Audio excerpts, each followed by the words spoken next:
आज हवेली के दरो दीवार सामान्य से हटकर किसी बड़ी हलचल का पता दे रहे थे। वर्षों के लंबे विछोह और वनवास को समाप्त कर बड़ी ठकुरानी सरस्वती देवी का लाडला पोता आर्यन सिंह परदेश से अपने देश वापस लौट रहा था। हवेली की वर्तमान मालकिन दिव्या देवी की प्रसन्नता का तो कोई ठिकाना ही न था। उनके पांव जमीन पर नहीं टिक रहे थे और वह खुशी के मारे निहाल हुई जा रही थी। पिछले कई दिनों से वह स्वागत की तैयारियों में दिन रात एक किए हुए थीं। उन्होंने हवेली के चप्पे चप्पे को ऐसा रगड़कर चमकाया था कि दीवारें आईना हो गई थीं। नए जमाने के रंग रोगन ने हवेली की काया ही पलट दी थी। माहौल में ऐसी रौनक थी जैसे किसी के विवाह का उत्सव हो। मालकिन दिव्या देवी का यदि बस चलता तो वह पोते के स्वागत में आसमान से तारे तोड़ लाती और हवेली के आंगन में सजा देती। शाही रसोई में सेवकों की एक फौज तरह तरह के स्वादिष्ट व्यंजन तैयार करने में जुटी हुई थी। मैं भी बड़ी बेदिली और ऊब के साथ कामों में लगी हुई थी। कई दिनों की निरंतर भाग दौड़ की थकान मेरे चेहरे से झलक रही थी। मेरा जी चाहता था कि इन कामों से पीछा छुड़ाऊं, मगर मेरी माता जितना मैं काम से जी चुराती उतना ही अधिक बोझ मुझ पर डाल दिया करती थी। सरस्वती देवी के दोनों सुपुत्र विक्रम सिंह और उदय सिंह आर्यन सिंह के स्वागत के लिए हवाई अड्डे जा चुके थे। कुछ देर बीती थी कि गाड़ी के हॉर्न की आवाज हवेली के बड़े फाटक पर गूंजी। विक्रम और उदय आर्यन को साथ लिए घर पहुंच चुके थे। मैंने बड़ी बेजारी से रसोई की खिड़की से बाहर नजर दौड़ाई। मैं देखना चाहती थी कि आखिर वह कौन सा ऐसा नवाबजादा है जिसकी आमद का पिछले कई दिनों से हवेली में इतना शोर मचा हुआ था। जैसे ही आर्यन सिंह गाड़ी से नीचे उतरा, मैं उसे देखती की देखती रह गई। एक क्षण के लिए ऐसा लगा जैसे मेरे दिल की धड़कन रुक गई हो। आर्यन वास्तव में बेहद प्रभावशाली था, या शायद मेरी निगाहों को वह बहुत अधिक आकर्षक लग रहा था। मैं बिना पलक झपकाए मुग्ध सी उसे ताके जा रही थी। वह चेहरे पर मुस्कुराहट लिए सबसे एक एक कर मिल रहा था, मगर उसकी आंखों की गहराई में एक अजीब सी उदासी छिपी थी। शायद उसे अपने स्वर्गवासी माता पिता की याद सता रही थी। यह विचार मेरे मन में आया, राधा वहां पत्थर बनी क्या खड़ी है? जल्दी से भोजन की थालियां मेज पर सजा। माता की ऊंची आवाज ने मुझे कल्पनाओं की दुनिया से वास्तविकता में वापस ला पटका। मैं घबराकर बर्तन उठाए डाइनिंग हॉल की तरफ भागी। मेरा नाम राधा है। मैं अपनी मां की इकलौती संतान थी। मेरा जन्म मेरी माता के विवाह के एक लंबे समय के बाद हुआ था। विवाह के कई वर्ष बीत जाने के बावजूद माता की गोद हरी न हो सकी। उन्होंने हर तरह के उपचार करवाए, मंदिरों में जाकर माथा रगड़ा, पूजा पाठ और मन्नतें मांगी, मगर कोई मुराद पूरी न हुई। अंततः माता थक हार कर निराश हो गईं और संतान की आस ही छोड़ दी। तब एक दिन नियति को मुझ पर तरस आया और ईश्वर ने माता की खाली झोली भर दी। माता को तो प्रारंभ में इस चमत्कार पर विश्वास ही नहीं आता था। माता और पिता दोनों की प्रसन्नता देखने योग्य थी। माता ने प्रेम से मेरा नाम राधा रखा था। हमारे गांव में ठाकुरों की यह हवेली बहुत बड़ी और प्रभावशाली समझी जाती थी। वे क्षेत्र के बड़े जागीरदार थे। मेरे पिता ठाकुरों की जमीनों पर हल चलाते थे, जबकि माता हवेली के घरेलू कामकाज संभालती थीं।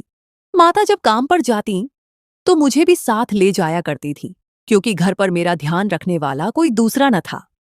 हवेली की बड़ी मालकिन दिव्या देवी एक नेक दिल महिला थीं। उन्हें मेरे हवेली आने पर कभी कोई आपत्ति नहीं हुई, बल्कि वह मुझसे बहुत स्नेह से पेश आती थीं।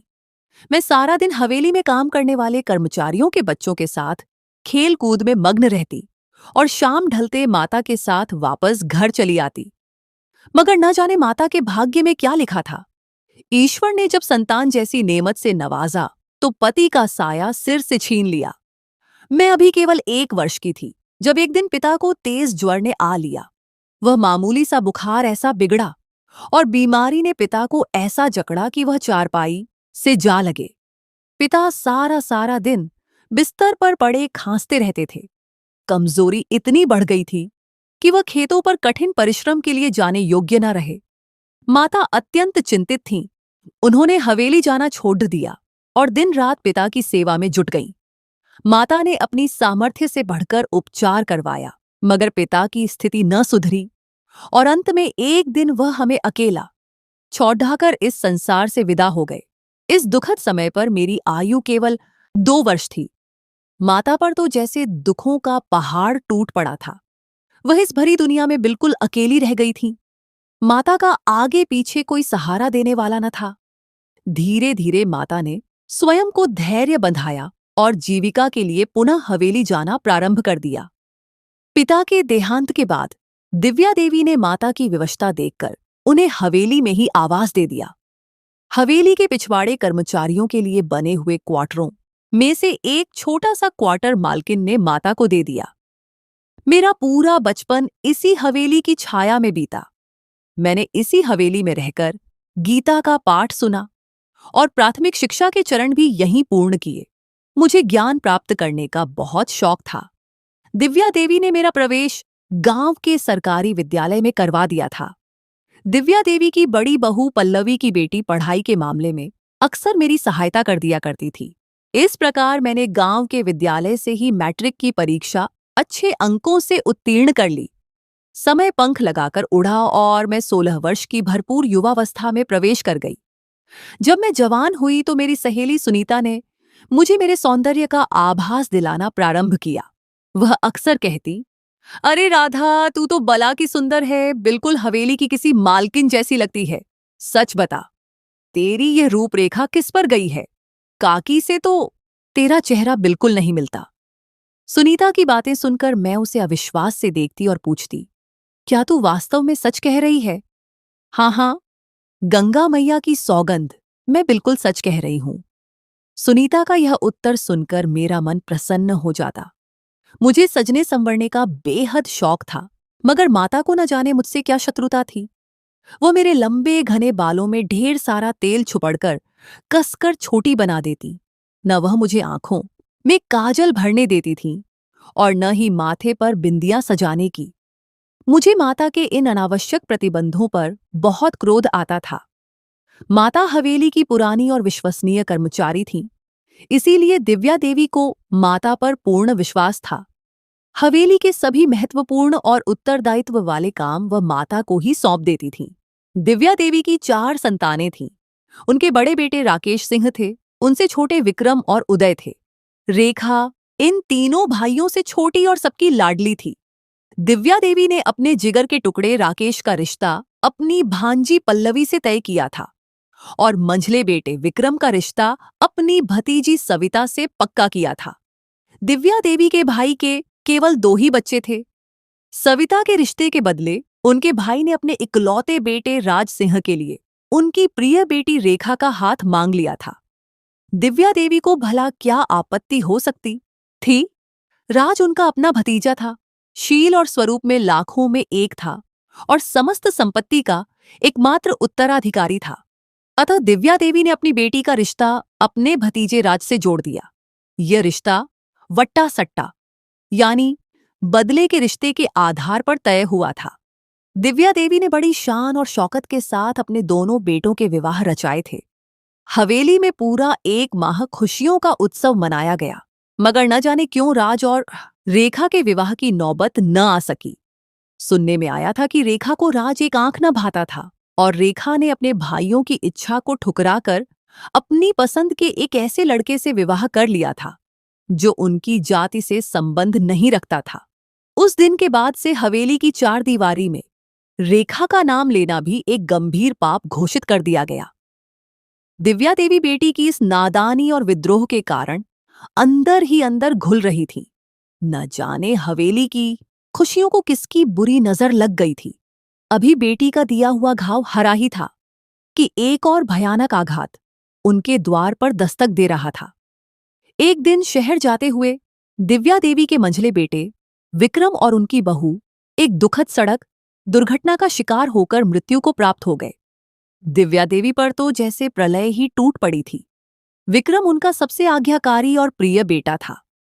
यह सौभाग्य हुआ कि उस समय विक्रम का मासूम बेटा आर्यन उनके साथ न था। वह अपने मामा राज के पास ठहरा हुआ था। आर्यन अपने मामा का बहुत लाडला था और उसे भी अपने मामा से गहरा लगाव था। अपने माता पिता के देहांत के समय आर्यन केवल कुछ ही वर्षों का था।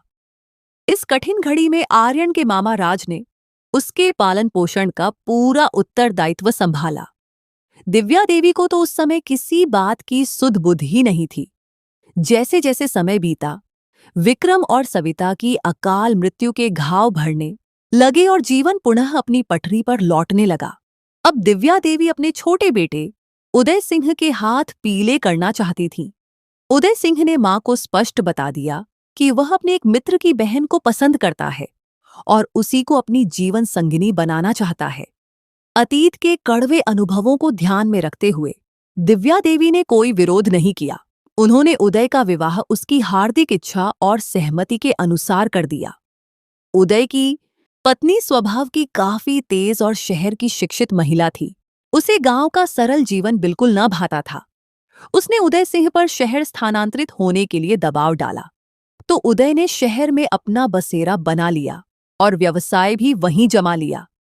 दिव्या देवी के भाई अपनी जवान बेटी और दामाद की मृत्यु का शोक सहन न कर पाए और शीघ्र ही इस संसार से विदा हो गए।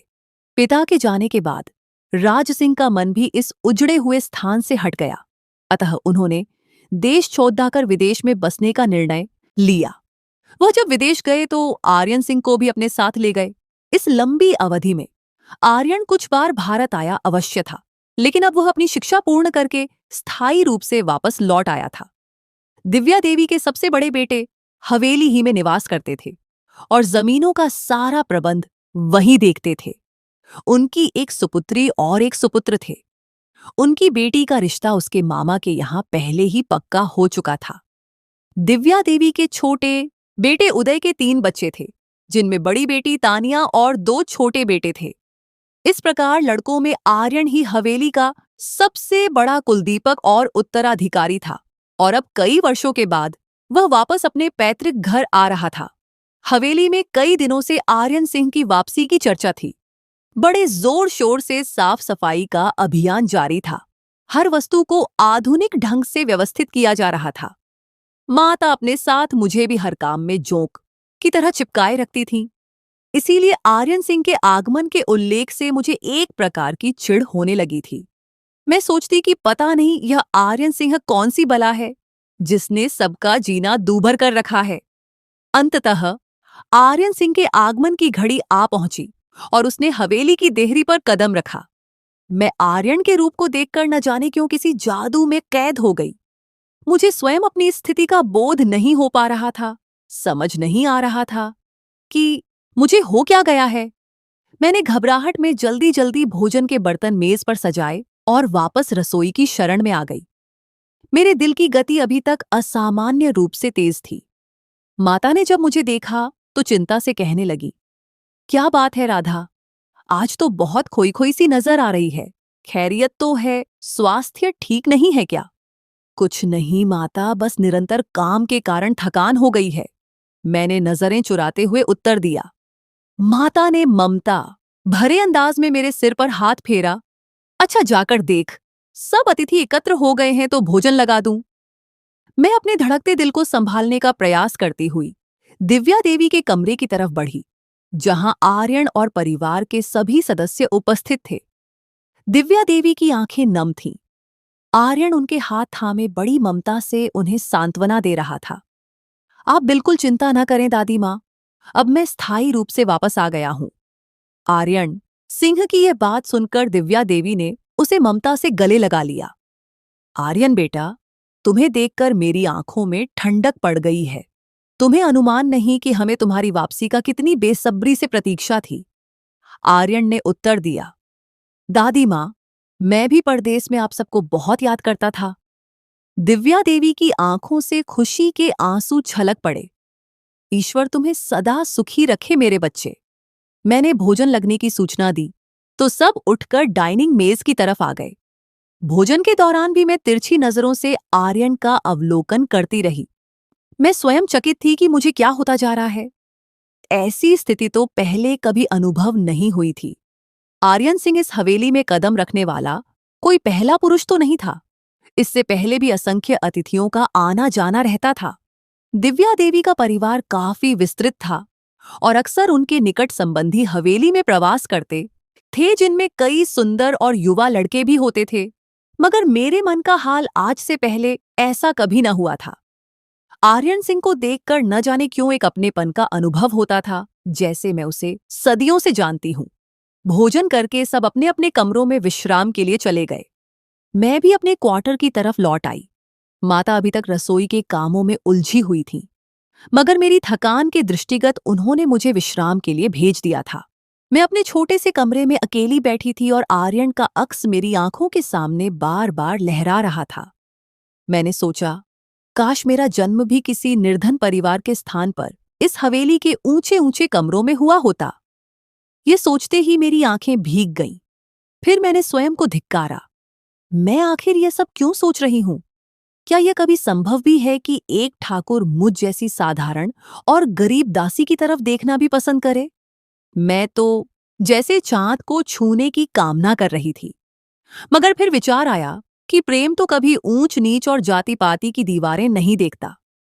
वर्षों पहले इसी हवेली की राजदुलारी रेखा ने भी तो प्रेम के हाथों विवश होकर यही मार्ग चुना था। राज जैसे प्रभावशाली और धनवान व्यक्ति को ठुकराकर उसने अपने एक निर्धन सहपाठी से नाता जोड़ा था। हवेली में रेखा का उल्लेख करना एक प्रतिबंधित बात थी, मगर अपनी सहेली सुनीता की बातों से मुझे हवेली के बहुत से गुप्त रहस्य ज्ञात हो चुके थे। सुनीता की मां भी एक लंबी अवधि से हवेली की सेवा में नियुक्त थी और वह हवेली के हर भेद से परिचित थी। वह अक्सर सुनीता के सामने बीते हुए दिनों की बातें दोहराती और सुनीता वे सभी कथाएं मुझे सुना दिया करती थी। माता तो हवेली के निवासियों के बारे में मुंह खोलना पसंद नहीं करती थी। यदि कभी मैं माता से कुछ पूछने का प्रयास करती तो वह मुझे डांटकर चुप करवा देती और कहती कि हमें स्वामियों की बातों में हस्तक्षेप करने की आवश्यकता नहीं है। अपना काम निष्ठा से करो और इस सुनीता से दूरी बनाए रखो। माता की डांट सुनकर मैं मौन साध लेती। मैंने अब आर्यन सिंह की सेवा के सभी कार्य अपने जिम्मे ले लिए थे। माता इस परिवर्तन पर चकित थीं कि जो लड़की हमेशा काम चोरी के बहाने ढूंढती थी, वह अब आर्यन के काम इतने उत्साह और निष्ठा से क्यों कर रही है। माता इस गलतफहमी में थीं कि शायद अब मैं सुधर गई हूं, मगर माता इस वास्तविकता से अनभिज्ञ थीं कि जब से आर्यन सिंह ने हवेली में कदम रखा था, मेरे दिल की धड़कनों ने अपना संतुलन खो दिया था। मैं जागती आंखों से उसके सपने बुनने लगी थी। मैंने अपने इस रहस्य को अपने मन के किसी गुप्त कोने में छिपा रखा था। एक दिन आर्यन सिंह हॉल में बैठा अपने मोबाइल फोन में मग्न था। शायद वह किसी बात पर झुंझलाहट का शिकार था, क्योंकि उसके माथे पर बल स्पष्ट देखे जा सकते थे। मैं कमरे की धूल झाड़ते हुए चुपचाप उसका निरीक्षण कर रही थी। वह निस्संदेह सौंदर्य का उत्कृष्ट उदाहरण था। उसी क्षण आर्यन ने अचानक नजरें उठाकर मुझे देखा। मैं एकदम घबरा गई और व्याकुलता में सिर झुकाकर मेज की सफाई का नाटक करने लगी। सुनो लड़की, उसने संकेत करते हुए आवाज दी। जरा एक गिलास ठंडा जल तो लाओ। जी ठाकुर साहब। मैं लड़खड़ाते कदमों से पानी लेने गई। जब मैं पानी का गिलास लेकर आई और आर्यन सिंह ने गिलास थामते हुए मेरी आंखों में गहराई से झांका, तो मेरे हाथ कांप गए और पानी का गिलास आर्यन के बहुमूल्य वस्त्रों पर उलट गया। ओह, क्या तुम पागल हो? आर्यन क्रोध से भरकर उठ खड़ा हुआ। तुम्हें दिखाई नहीं देता क्या कर रही हो? मेरी आंखों में आंसू तैरने लगे। मेरी रोनी सूरत और घबराहट देखकर शायद उसके मन में सहानुभूति जागी। अच्छा ठीक है, अब जाओ यहां से, आर्यन ने कोमलता से कहा। तो मैं सरपट भागी और रसोई में जाकर लंबी सांस ली। धीरे धीरे हवेली से सभी अतिथि प्रस्थान कर गए और उदय सिंह भी अपनी पत्नी और बेटों के साथ शहर वापस लौट गए। तथापि उनकी सुपुत्री तानिया हवेली ही में रुकी रही। तानिया और आर्यन अक्सर बाहर घूमने फिरने चले जाते। तानिया एक आधुनिक विचारों वाली और बेहद सुंदर लड़की थी। वह शहर की शिक्षित थी। स्वभाव में उसके काफी नखरे थे, लेकिन आर्यन के मामले में उसका व्यवहार बिल्कुल भिन्न और मित्रतापूर्ण था। दोनों में काफी गहरी मित्रता नजर आती थी। सुनीता ने मुझे अंदर की सूचना दी थी कि हवेली के बड़े तानिया और आर्यन के विवाह पर विचार कर रहे हैं और बहुत शीघ्र उनकी सगाई का समाचार सुनाया जाएगा। ये समाचार सुनकर मेरा मन उदासी के बोझ तले दब गया। मैं जानती थी कि सुनीता की सूचनाएं प्रायः सही होती हैं। जिस उत्साह से तानिया आर्यन पर अपना अधिकार जताती और निर्भीकता से उसके साथ समय बिताती थी, उसे देखकर कोई भी यही अनुमान लगाता कि उनका बंधन शीघ्र जुड़ने वाला है। सुनीता ने यह भी रहस्योद्घाटन किया था कि दिव्या देवी को तानिया का आवश्यकता से अधिक स्वतंत्रता प्रिय स्वभाव कुछ विशेष पसंद नहीं। शायद इसीलिए अब तक विधिवत घोषणा नहीं हो सकी थी। एक सुबह मौसम काफी सुखद था और आकाश पर बादलों के टुकड़े तैर रहे थे। आर्यन और तानिया बगीचे के हरे भरे कोने में बैठे वार्तालाप कर रहे थे। आर्यन सिंह को उस समय चाय पीने की इच्छा होती थी। मैं उन दोनों के लिए ट्रे में चाय सजाकर ले गई। आर्यन ने मुझे ध्यान से देखा। वह मुझे देखकर कुछ चकित सा हुआ। शायद उसे यह डर लगा हो कि कहीं मैं आज फिर चाय का प्याला उसके ऊपर न गिरा दूं। लेकिन मैंने बड़ी सावधानी से चाय उनके हाथ में देने के बजाय मेज पर रख दी थी। आर्यन का मूड आज काफी अच्छा था। वह तानिया की किसी बात पर मुस्कुरा रहा था। क्या तुम इसी गांव की हो? मैंने तुम्हें पहले कभी ध्यान नहीं दिया। आर्यन ने अचानक मुझसे प्रश्न किया। मैंने शर्म से लजाते हुए धीमी आवाज में कहा, जी, मैं राधा हूं। आर्यन ने एक आकर्षक मुस्कुराहट के साथ कहा, राधा, तुम्हारा नाम बहुत प्यारा है। मेरी नजरें जमीन में गड़ गईं और दिल की धड़कनें अनियंत्रित होने लगीं। तानिया को आर्यन का मुंह जैसी तुच्छ दासी से बात करना एक आंख न भाया। उसके माथे पर क्रोध की रेखाएं उभर आईं। तुम यहां खड़ी क्या बातें बना रही हो? जाओ अपना काम करो, उसने कठोर स्वर में कहा। तो मैं सहम कर उल्टे कदमों वापस मुड़ी। इन नीच नौकरों को ज्यादा मुंह लगाना उचित नहीं। मैंने अपने पीछे तानिया की विशैली आवाज सुनी। मेरा हृदय इस अपमान पर खून के आंसू रोने लगा। आर्यन ने उसकी बात का क्या उत्तर दिया, मैं न सुन सकी। मैं शीघ्रता से रसोई में आ गई। मेरी आंखों में आंसू भर आए। मैं सोचने लगी कि यदि मैं निर्धन थी तो इसमें मेरा क्या अपराध था। लेकिन एक प्रसन्नता यह भी थी कि आर्यन सिंह का व्यवहार मेरे साथ बहुत उदार था। उसने मेरे नाम की प्रशंसा की थी। आर्यन सिंह चाहे जितना भी क्रोधी प्रसिद्ध रहा हो, मगर सेवकों के साथ उसका व्यवहार हमेशा मानवता पर आधारित होता था। उस दिन माता ने मुझे आर्यन सिंह के वस्त्रों पर इस्त्री प्रेस करने का उत्तरदायित्व सौंपा। राधा, जरा जल्दी से आर्यन साहब के ये कपड़े इस्त्री करके लाओ। उन्हें किसी काम से बाहर निकलना है, विलंब न करना। मैं कपड़े उठाकर इस्त्री स्टैंड पर पहुंची और काम में जुट गई। मैं कपड़े इस्त्री करके जैसे ही पीछे मुड़ी, वहां पहले से उपस्थित आर्यन सिंह के चौड़े सीने से बुरी तरह टकरा गई। इस आकस्मिक टकराव के कारण मेरा संतुलन बिगड़ गया।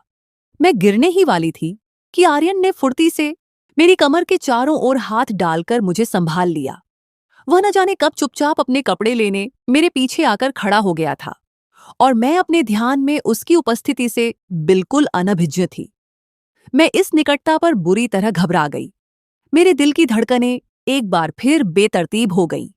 आर्यन सिंह के इतने समीप होने की कल्पना तो मैंने कभी स्वप्न में भी नहीं की थी। तुम ठीक तो हो? आर्यन ने चिंता से पूछा, मगर मैं कोई शब्द कहे बिना ही हक्का बक्का होकर कमरे से बाहर निकल गई।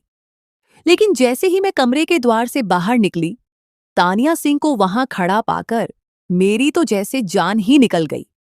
वह किसी शिकारी की भांति खूंखार नजरों से मुझे घूर रही थी, जैसे वही मेरा गला घोंट देगी। मैं भय के मारे तेजी से भागती हुई रसोई की ओर झपटी। माता ने जब मुझे पसीने में लथपथ और बदहवास देखा तो प्रश्न किया, क्या हुआ? तू इतना हाफ क्यों रही है और इस प्रकार घबराई हुई क्यों है? कुछ नहीं माता, बस आज गर्मी की तीव्रता कुछ अधिक ही है। मैंने झूठा बहाना बनाया तो माता संतुष्ट हो गई। इस घटना के बाद से मैं आर्यन के सामने जाने से कतराने लगी थी। मुझे भारी लज्जा का अनुभव होता था। पता नहीं आर्यन मेरे बारे में क्या सोचता होगा। और तानिया का भय अलग था कि यदि उसने दोबारा मुझे आर्यन के समीप देखा तो वह मेरा जीना दूभर कर देगी। आर्यन सामान्यतः सोकर इतनी देर से उठता था कि सफाई करने वाली कर्मचारी अपना काम निपटाकर जा चुकी होती थी।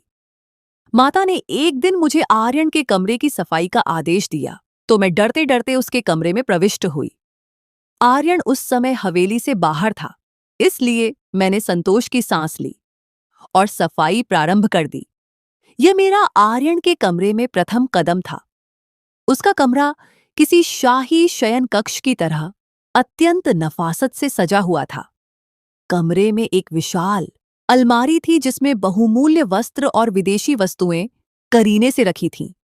सामने की दीवार पर एक बड़ी रोशनदान खिड़की थी, जहां से बगीचे का मंत्र मुग्ध कर देने वाला दृश्य दिखाई देता था।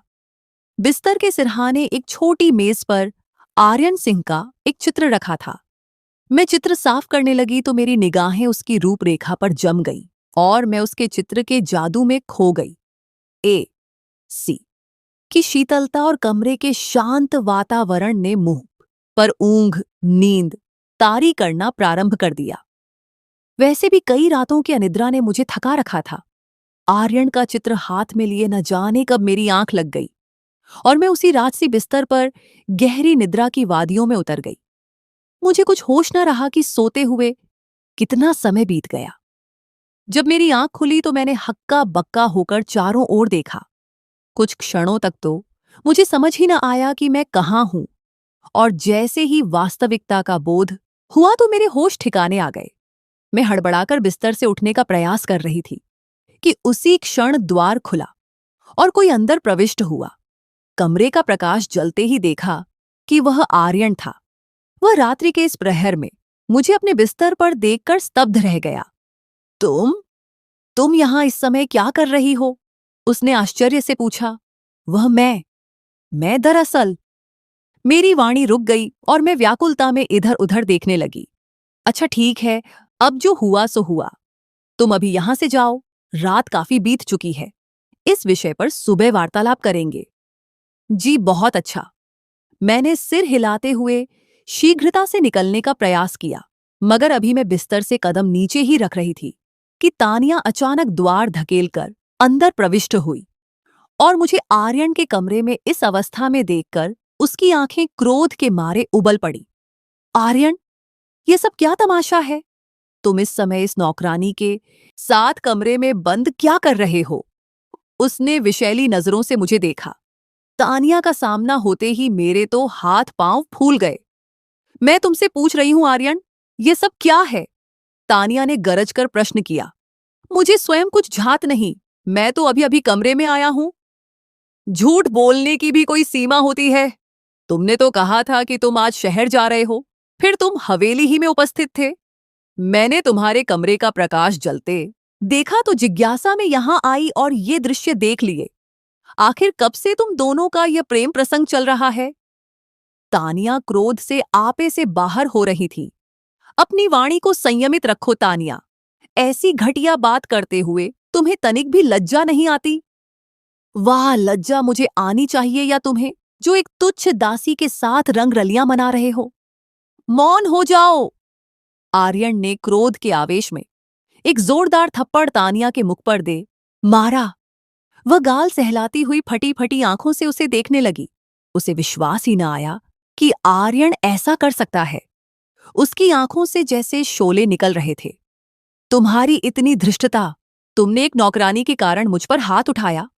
उसने चीख पुकार करके वह हंगामा खड़ा किया कि क्षण भर में हवेली के सभी निवासी वहां एकत्र हो गए। सेवक भी कमरों से बाहर निकलकर जिज्ञासा से स्थिति का जायजा लेने लगे। मेरी दशा इस समय ऐसी बिखरी हुई थी कि कोई भी संदेह में पड़ सकता था। मेरा दुपट्टा बिस्तर के एक कोने में गिरा था, बाल बिखरे हुए थे और मैं बिस्तर पर बैठी फूट फूट कर रो रही थी। मैं इस गंभीर स्थिति से अत्यंत भयभीत और बदहवास थी। दिव्या देवी ने वहां पहुंचकर सबको कठोरता से डांटा और भगाया। यह क्या उत्पात मचा रखा है तुमने तानिया? क्या हो रहा है यहां? यह प्रश्न तो आप अपने इस चहेते पोते से करें और इस दासी से, जिसे आपने आवश्यकता से अधिक सिर चढ़ा रखा है। देख लीजिए, आधी रात के समय आपका पोता इसके साथ क्या गुल खिला रहा है। तानिया ने विष उगला। अपनी अभद्र बातें बंद करो तानिया। आर्यन मेरे कमरे में उपस्थित था। मेरा स्वास्थ्य कुछ भारी था, इसलिए वह शहर प्रस्थान नहीं हुआ। और अभी अभी मैंने ही उसे विश्राम के लिए कमरे में भेजा है, और तुमने स्थिति को समझे बिना यह क्या तूफान खड़ा कर दिया। उन्होंने तानिया की खूब फटकार लगाई। अब तानिया को अपनी भूल का आभास हुआ कि उसने बिना सोचे समझे आर्यन पर इतना गंभीर लांछन लगा दिया था। दिव्या देवी की डांट सुनकर वह पैर पटकती हुई वहां से निकल गई। अब दिव्या देवी ने मेरी ओर मुख किया। तुम आर्यन के कमरे में क्या कर रही थी? उन्होंने माथे पर बल डालकर पूछा तो मैं थरथराकर कांपने लगी। वह मैं सफाई की दृष्टि से आई थी। इस प्रहर कौन सी सफाई होती है राधा? दिव्या देवी का स्वर कठोर था। वह दरअसल काम के दौरान मेरी आंख लग गई थी, मुझे समय का भान ही नहीं रहा। मैंने ग्लानि के साथ सत्य उगल दिया। यह सुनकर दिव्या देवी का क्रोध कुछ शांत हुआ। ठीक है, अब जाओ यहां से, उन्होंने धीमे स्वर में कहा। तो मैं तुरंत कमरे से भागी। मैं स्वयं को कोसती हुई अपने क्वार्टर की तरफ बढ़ी। मेरी इस असावधानी और सोने की आदत ने आज मुझे किस अपमान के कगार पर ला खड़ा किया था।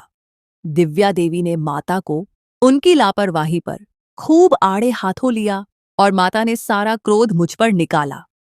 तानिया ने मुझे अपमानित करने का कोई अवसर हाथ से न जाने दिया। उसने पूरी हवेली में यह प्रचार किया कि मैं आर्यन को अपने सौंदर्य के जाल में फंसाकर ठकुरानी बनना चाहती हूं। मेरी आयु उस समय मात्र 16 वर्ष थी, इसलिए किसी विवेकपूर्ण व्यक्ति ने उसकी बकवास पर ध्यान न दिया। यह सत्य है कि मैं आर्यन को पसंद करने लगी थी, मगर ऐसी किसी घृणित गतिविधि का मैंने स्वप्न में भी नहीं सोचा था। तानिया ने दिव्या देवी पर बल दिया कि वह मुझे और माता को तत्काल हवेली से निष्कासित कर दे, मगर दिव्या देवी अडिग रहीं, जिसके परिणाम स्वरूप तानिया तीव्र क्रोध में शहर वापस चली गई। इस कड़वे अनुभव के बाद आर्यन सिंह का सम्मान मेरी दृष्टि में और अधिक बढ़ गया। यदि वह चाहता तो उस रात मेरी विवशता का लाभ उठा सकता था, लेकिन उसने उच्च चरित्र का परिचय देते हुए मुझे तुरंत वहां से चले जाने को कहा। इस नादानी के दंड स्वरूप माता ने मुझ पर आर्यन सिंह के किसी भी कार्य को करने का कठोर प्रतिबंध लगा दिया। तानिया के जाने के बाद भी मैं आर्यन के सम्मुख जाने से बचती थी और उससे छिपती फिरती थी। एक दिन मैं रसोई में काम में व्यस्त थी कि आर्यन वहां चला आया और मुस्कुराते हुए छेड़ने लगा। क्यों राधा, अब तुम मेरे कामों से जी चुराने लगी हो? देखो, मेरे कितने काम अधूरे हैं और कमरे की स्थिति भी बिगड़ा रही है। उसने उलाहना दिया। वह माता ने कठोरता से मना कर रखा है कि मैं अब आपका कोई काम न करूं, क्योंकि मैं हमेशा सब काम बिगाड़ देती हूं। मैंने लजाते हुए कहा तो आर्यन सिंह के अधरों पर एक आकर्षक मुस्कान रेंग गई और वह रसोई से बाहर निकल गया। उस दिन के बाद से आर्यन की निगाहों में मेरे लिए एक विशेष परिवर्तन आ गया था। वह जहां भी मुझे देखता, उसके चेहरे पर मुस्कुराहट फैल जाती।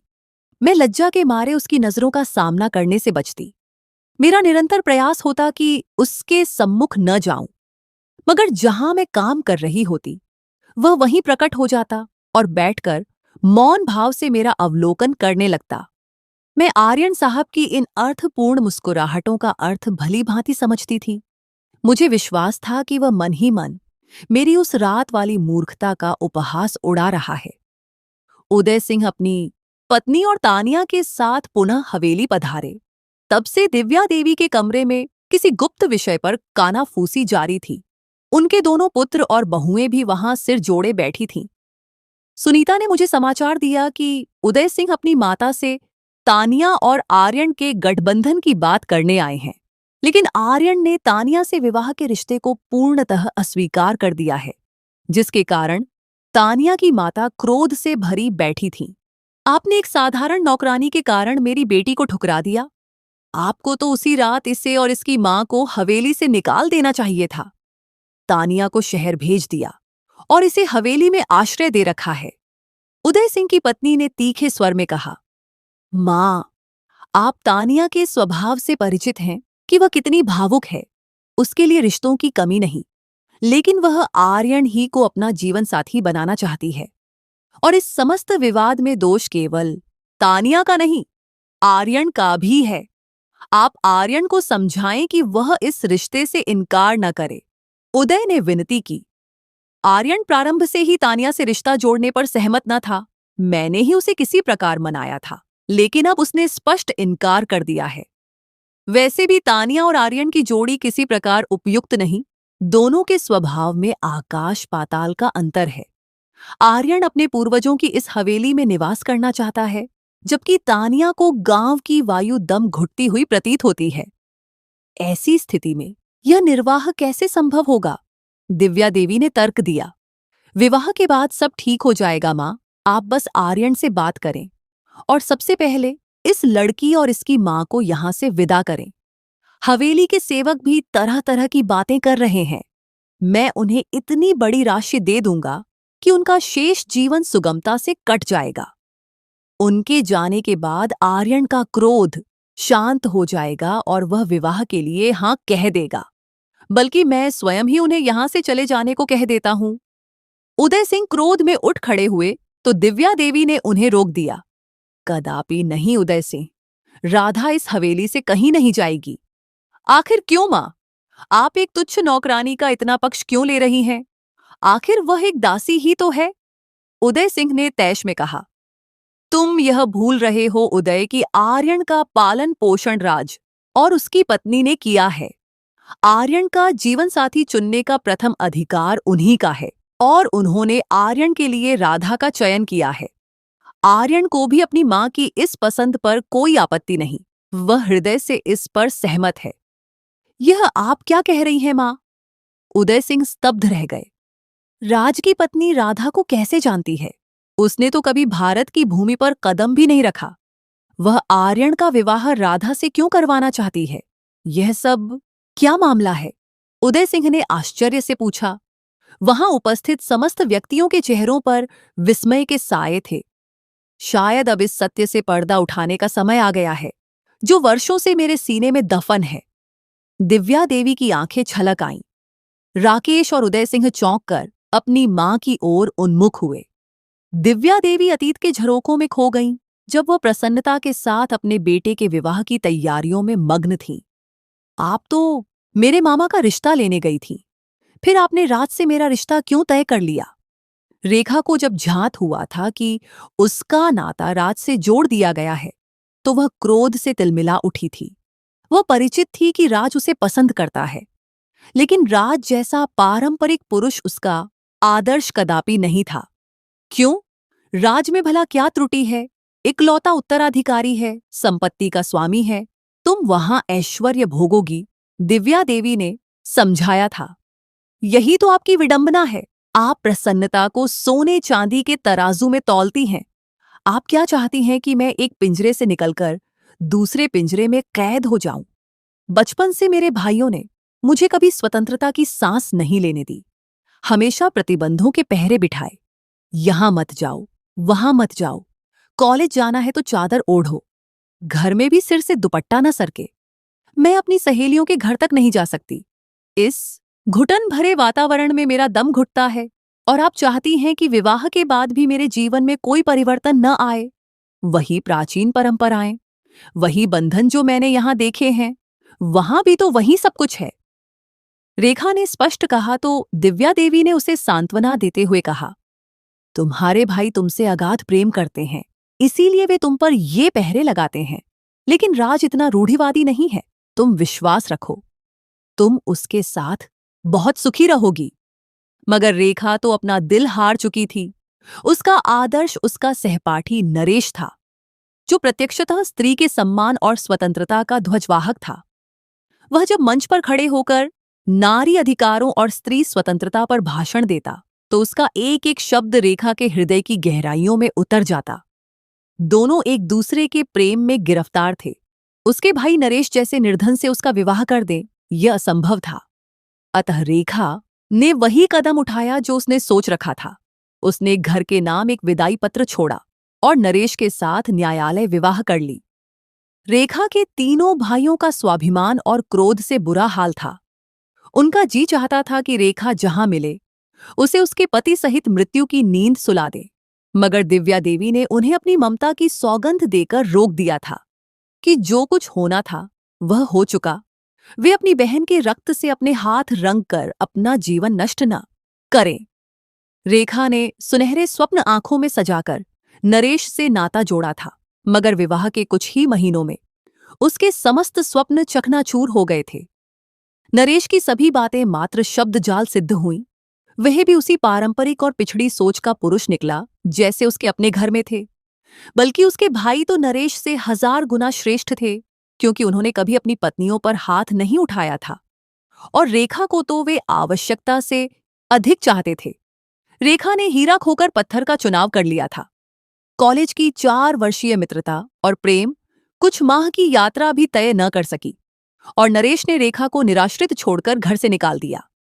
रेखा का इस संसार में कोई ठिकाना न था। वह रात्रि के अंधकार में अपना मुख छिपाकर हवेली चली आई ताकि अपनी माता और भाइयों से क्षमा की याचना कर सके। यह सौभाग्य हुआ कि उस दिन दिव्या के भाई हवेली में उपस्थित न थे, अन्यथा वे शायद अपने उत्तेजित आवेगों पर नियंत्रण न पा सकते। दिव्या देवी ने रेखा को अपनी एक विश्वसनीय और पुरानी दासी के घर में छिपा दिया। वहीं रेखा ने एक चंद्रमा जैसी सुंदर बच्ची को जन्म दिया। इसी कठिन काल में उसके भाई और भाभी का देहांत हो गया और वह अपने सगे भाई के अंतिम संस्कार में भी सम्मिलित न हो सकी, क्योंकि दिव्या देवी ने उसे कठोर चेतावनी दे रखी थी। रेखा से धैर्य न हो सका तो उसने एक बड़ी चादर में स्वयं को ढंका और भाई की श्मशान भूमि पर आ पहुंची। संयोग से राज सिंह भी वहीं उपस्थित था। रेखा सिर से पांव तक नकाबपोश थी, लेकिन राज की पारखी नजरों ने उसे पहचान लिया। तुम यहां? वह रेखा को इस अवस्था में देखकर स्तब्ध रह गया। रेखा ने जब राज से क्षमा मांगी तो राज ने उदारता से उसे क्षमा कर दिया। वह वास्तव में एक महान मनुष्य था। कुछ माह इसी क्षमकश में बीत गए। रेखा दासी के घर में कब तक कैद रह सकती थी? राज ने एक बार फिर रेखा से विवाह की इच्छा व्यक्त की। वह वास्तविकता में रेखा का अभिलाषी था। दिव्या देवी ने गोपनीयता के साथ रेखा और राज का विवाह करवाया और राज रेखा और नन्हे आर्यन को साथ लेकर विदेश रवाना हो गए। रेखा अपनी नवजात राधा को स्वयं से पृथक नहीं करना चाहती थी, लेकिन दिव्या देवी की राय थी कि राधा को साथ ले जाने की स्थिति में वह कभी अपने कड़वे अतीत की छाया से पीछा नहीं छुड़ा सकेगी और शायद राज राधा को इस प्रकार न अपना सके और इस कारण उनके नए वैवाहिक जीवन में दरारें पड़ जाएं। दिव्या देवी ने रेखा को विश्वास दिलाया था कि वह राधा के विषय में किंचित भी चिंतित न हो। वह उसकी बेटी का पालन पोषण अपनी देखरेख में करेंगी। इस प्रकार राधा को ममता की गोद से अलग करके रेखा अश्रुपूरित आंखों के साथ परदेश चली गई।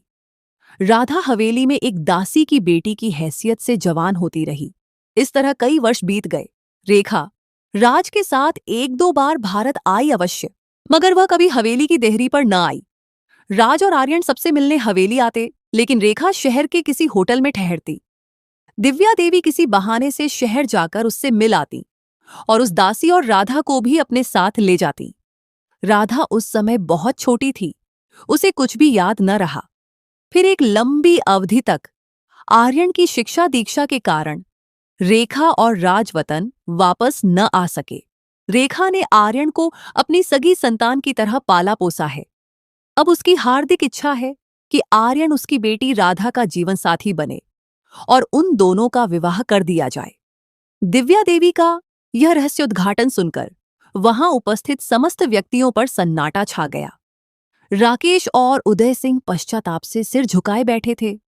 वे कभी कल्पना भी नहीं कर सकते थे कि राधा उनकी सगी भांजी और उनकी लाडली बहन का अंश थी। ये सत्य था कि उन्होंने अपनी बहन से जितना प्रेम किया था, उसके विद्रोह पर उतना ही घृणा का प्रदर्शन भी किया था। उसके घर छोड़ने के बाद कभी उसे जिह्वा पर नहीं लाए थे, क्योंकि उसके इस कृत्य ने उनके स्वाभिमान को चुनौती दी थी। मगर समय की धूल ज्यों-ज्यों बैठी, कई क्षणों में उन्होंने रेखा को तीव्रता से स्मरण किया था।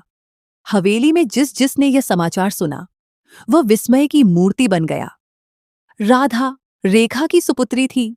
राधा को जब इस वास्तविकता का ज्ञान हुआ तो वह निरंतर रोए जा रही थी। उसके दोनों मामाओं ने जब उसके सिर पर वात्सल्य से हाथ रखा तो वह उनके सीने से लगकर फूट फूट कर रो दी। माता भी भावुक थी।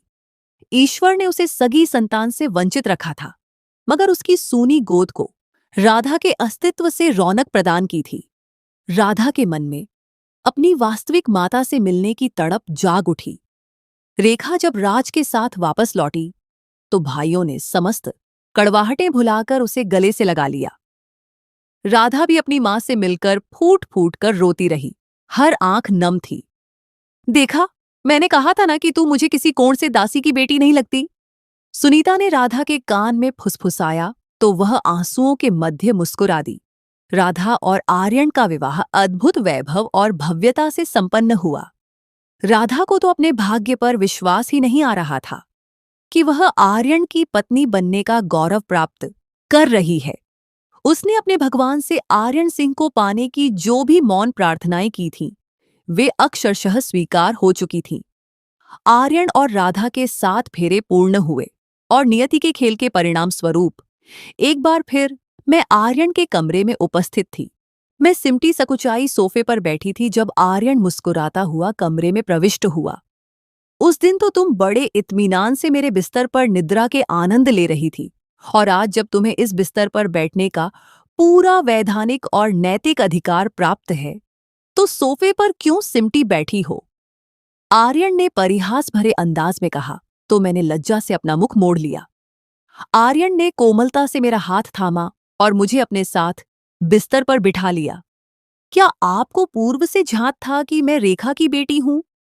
मैंने धीमी आवाज में आर्यन से पूछा।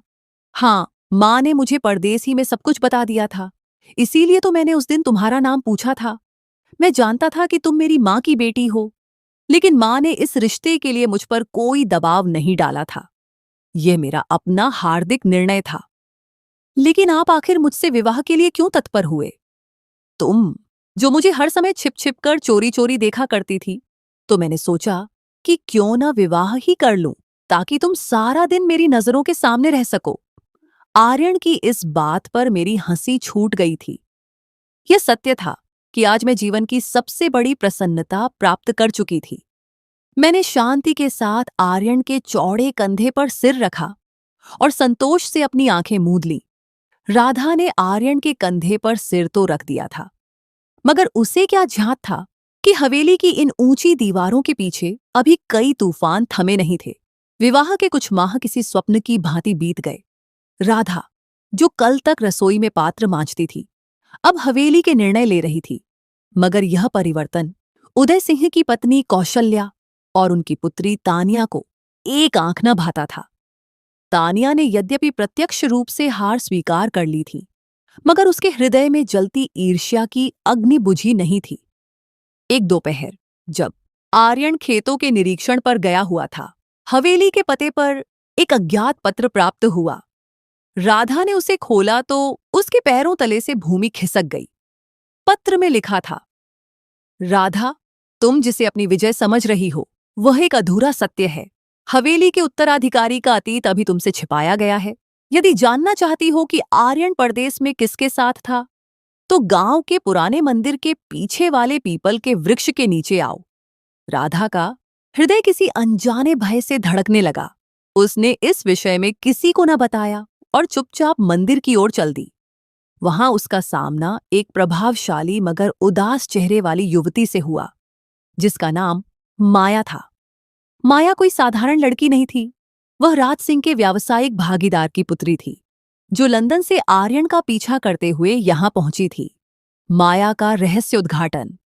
माया ने राधा को बताया कि आर्यन और उसका लंदन में नियमित संबंध रहा है और आर्यन ने केवल अपनी माता रेखा के आग्रह और राधा के पारिवारिक सत्य को छिपाने के लिए यह विवाह किया है। राधा के लिए यह एक ऐसा आघात था जिसने उसके विश्वास की नींव हिलाकर रख दी। जब राधा हवेली वापस आई तो उसका सामना तानिया से हुआ। तानिया के चेहरे पर एक विशैली मुस्कान थी, जैसे वह इसी क्षण की प्रतीक्षा कर रही हो। क्यों राधा, देख लिया ना, महलों में रहने के लिए केवल रक्त का संबंध पर्याप्त नहीं होता, भाग्य भी होना चाहिए। हवेली में कोलाहल। संध्या को जब आर्यन वापस आया तो राधा ने मौन धारण कर रखा था। उसकी आंखों में वह श्रद्धा और प्रेम न था जो आर्यन के लिए समर्पित था। आर्यन ने जब उसे कुरेदा तो राधा फूट पड़ी। क्या आपने यह विवाह केवल माता रेखा का रण उतारने के लिए किया था? क्या इसमें आपकी अपनी कोई रुचि सम्मिलित नहीं थी? आर्यन चकित रह गया। इसी मध्य माया भी हवेली की देहरी पर आ पहुंची। हवेली में एक बार फिर शोर मच गया। उदय सिंह और कौशल्या को जैसे बैठे बिठाए एक अस्त्र मिल गया। कौशल्या ने शोर मचा दिया कि आर्यन ने एक निर्दोष कन्या का जीवन नष्ट किया है और अब उसे उसका अधिकार देना होगा। सत्य की विजय। विषय बिगड़ता देख दिव्या देवी सम्मुख आई। उन्होंने माया की आंखों में आंखें डालकर पूछा, पुत्री, यदि आर्यन तुमसे प्रेम करता था तो वह तुम्हें वहां छोड़ दौड़कर क्यों आया? माया मौन रही, मगर आर्यन ने आगे बढ़कर एक संचिका मेज पर पटक दी। ये माया के पिता के छल के प्रपत्र हैं, दादी माँ। माया मुझसे प्रेम नहीं, बल्कि हमारे परिवार की संपत्ति के माध्यम से अपने पिता का डूबता हुआ व्यवसाय बचाना चाहती है। मैंने उसे वहां भी स्पष्ट कह दिया था कि मेरे हृदय में राधा के अतिरिक्त किसी का स्थान नहीं, क्योंकि मैंने बचपन के वे चित्र देखे थे जो माता रेखा मुझे राधा के दिखाती थी। आर्यन ने राधा का हाथ थामकर कहा, राधा, मैंने तुमसे उस दिन नाम इसलिए नहीं पूछा था कि मैं तुम्हें पहचानता नहीं था, बल्कि इसलिए पूछा था कि मैं देखना चाहता था कि क्या तुम वही निष्कपट राधा हो जिसके किस्से मैंने परदेस में सुने थे। माया की वास्तविकता खुलते ही कौशल्या और तानिया के चेहरे फीके पड़ गए। दिव्या देवी ने निर्णय सुनाते हुए माया को हवेली से निष्कासित कर दिया और तानिया को चेतावनी दी कि यदि अब उसने राधा के विरुद्ध कोई षड्यंत्र किया तो उसे हवेली के द्वार सदैव के लिए बंद मिलेंगे। उस रात्रि हवेली के आंगन में जब चंद्रमा पूरी आभा के साथ चमक रहा था, राधा ने आर्यन से क्षमा मांगी। आर्यन ने उसे गले लगाते हुए कहा, राधा, यह हवेली अब केवल संपत्ति नहीं, तुम्हारा सम्मान और हमारे प्रेम का प्रतीक है। राधा अब केवल एक दासी की पुत्री या रेखा की सुपुत्री नहीं थी, वह हवेली की वह ठकुरानी थी जिसने अपनी सरलता से घृणा की दीवारों को गिरा दिया था। राधा और आर्यन के जीवन में माया का तूफान तो थम गया, लेकिन हवेली की राजनीति और पुराने दबे हुए रहस्यों ने एक बार फिर सिर उठाना प्रारंभ कर दिया था। इस बार शत्रु बाहर का नहीं, बल्कि हवेली के भीतर का एक ऐसा पात्र था जिसकी उपस्थिति का किसी को अनुमान भी न था। रहस्यमयी अतिथि का आगमन। विवाह के कुछ माह पश्चात जब हवेली में शांति लौट आई थी, एक वृद्ध व्यक्ति जिसका नाम शंकर था हवेली के द्वार पर प्रकट हुआ। वह अतीत में ठाकुर परिवार का मुंशी रहा था, लेकिन 20 वर्ष पूर्व अचानक लुप्त हो गया था। उसके हाथ में एक पुरानी दैनंदिनी और कुछ वैधानिक प्रपत्र थे। शंकर ने दिव्या देवी के सम्मुख एक ऐसा विस्मयकारी खुलासा किया जिसने सबके पैरों तले से भूमि खिसक दी। उसने दावा किया कि रेखा के प्रथम पति नरेश ने उसे मृत्यु से पूर्व बताया था कि उसने रेखा से विवाह विच्छेद नहीं लिया था, और वैधानिक रूप से राधा की पहचान के संदर्भ में कुछ ऐसे जटिल प्रपत्र उपस्थित हैं जो हवेली के उत्तराधिकार पर प्रभाव डाल सकते हैं। तानिया ने जब देखा कि आर्यन और राधा को पृथक करना असंभव है, तो उसने एक नया दांव खेला। उसने शहर से अपने एक मित्र सिद्धार्थ को बुलवाया, जो एक विशेषज्ञ अधिवक्ता और चतुर मनुष्य था। सिद्धार्थ का उद्देश्य राधा को कानूनी उलझनों में फंसाकर हवेली से निष्कासित करना और आर्यन को आर्थिक रूप से निर्बल करना था। सिद्धार्थ ने राधा के सम्मुख शुभ चिंतक बनकर प्रस्तुत होने का प्रयास किया ताकि वह उससे कुछ गुप्त हस्ताक्षर करवा सके, लेकिन राधा, जो अब हवेली की परंपराओं और लोगों की पहचान सीख चुकी थी, उसके जाल में न आई। एक काली रात जब आकाश पर बादल गरज रहे थे, तानिया ने राधा को हवेली के पिछवाड़े बने उस पुराने कुएं के पास बुलाया जो वर्षों से बंद था। तानिया ने दावा किया कि वहां राधा के पिता की कुछ निशानियां दबी हुई हैं। राधा वहां पहुंची तो तानिया का विचार उसे धक्का देने का था, मगर ठीक उसी समय आर्यन वहां पहुंच गया। वहां एक भावात्मक टकराव हुआ जहां तानिया ने अपनी समस्त घृणा उगल दी। उसने स्वीकार किया कि वह राधा से इसलिए घृणा करती है क्योंकि उसे लगता था कि राधा ने उसका अधिकार छीना है। आर्यन ने उसे समझाया कि प्रेम और अधिकार बलपूर्वक नहीं मांगे जाते, वे अर्जित किए जाते हैं। अंतिम सत्य। राधा की मां रेखा, जो अब तक मौन दर्शक बनी हुई थी, उसने अपनी पुत्री की रक्षा के लिए एक बड़ा पग उठाया। उसने राज सिंह के साथ मिलकर लंदन के वे समस्त वैधानिक प्रपत्र प्रस्तुत कर दिए, जिनसे सिद्ध होता था कि नरेश ने उसे लिखित रूप से त्याग दिया था और राधा का कानूनी संरक्षण राज सिंह के पास था। इस खुलासे ने सिद्धार्थ और तानिया के समस्त षड्यंत्रों पर पानी फेर दिया। उदय सिंह ने अपनी पुत्री की इन चेष्टाओं पर लज्जा का अनुभव किया और उसे शहर वापस भेजने का निर्णय लिया। इन समस्त कड़वाहटों के पश्चात आर्यन ने निर्णय लिया कि वह और राधा कुछ समय के लिए हवेली की इन दीवारों से दूर जाएंगे। वह राधा को उसके पिता की भूमि पर ले गया, जहां उसने राधा के नाम पर एक चिकित्सालय और विद्यालय बनाने की घोषणा की। राधा ने अनुभव किया कि उसकी वास्तविक शक्ति ठकुरानी बनने में नहीं, बल्कि उन लोगों की सेवा करने में है जिनके मध्य उसने अपना बचपन व्यतीत किया था। कहानी के इस मोड़ पर राधा एक डरी सहमी कन्या से एक आत्मविश्वासपूर्ण महिला में परिवर्तित हो चुकी थी।